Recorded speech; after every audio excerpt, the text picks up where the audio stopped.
നമസ്കാരം.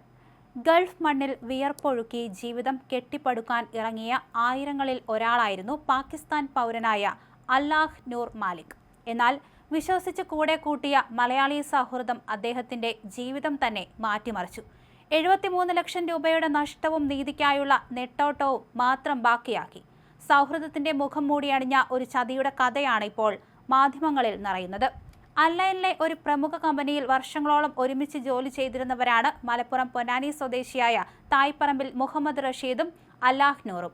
അല്ലാഹ് നൂർ കൺസൾട്ടന്റ് വിഭാഗത്തിലും റഷീദ് കോൺട്രാക്ടർ വിഭാഗത്തിലുമായിരുന്നു. നിത്യേനയുള്ള കൂടിക്കാഴ്ചകൾ ഊഷ്മളമായ സൗഹൃദമായി വളർന്നു. മെച്ചപ്പെട്ട ഭാവിക്കായി അവർ സ്വപ്നങ്ങൾ പങ്കുവച്ചു. നമുക്കൊരുമിച്ച് ഒരു ബിസിനസ് തുടങ്ങിയാലോ? റാഷിദ് ചോദിച്ചു. കൂടെ കൂട്ടാളി അനസ് മത്തുങ്ങൽ താഴത്തേതിലും. കണ്ണഞ്ചപ്പിക്കുന്ന ബിസിനസ് പദ്ധതികൾ കേട്ടപ്പോൾ അല്ലാഹ് നൂർ മറുത്തൊന്നും ചിന്തിച്ചില്ല.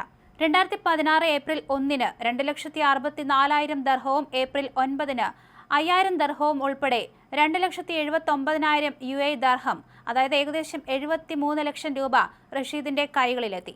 സ്വന്തമായ ഒരു ബിസിനസ് സാമ്രാജ്യം സ്വപ്നം കണ്ട അല്ലാഹ് നൂർ അറിഞ്ഞില്ല അതൊരു ചതിയാണെന്ന്.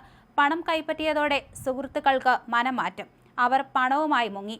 അലൈൻ കുറ്റകൃത്യ കോടതി റഷീദിന് ശിക്ഷ വിധിക്കുകയും പിഴ ചുമത്തുകയും ചെയ്തു. പക്ഷേ നിയമത്തിന്റെ പിടിയിൽ നിന്നും വഴുതി റഷീദ് നാട്ടിലേക്ക് കടന്നു. ഇത്തരം തട്ടിപ്പുകൾ UAEയുടെ പല ഭാഗങ്ങളിലും ഈ സംഘം ആവർത്തിച്ചതായും അല്ലാഹ് നൂർ പറയുന്നുണ്ട്.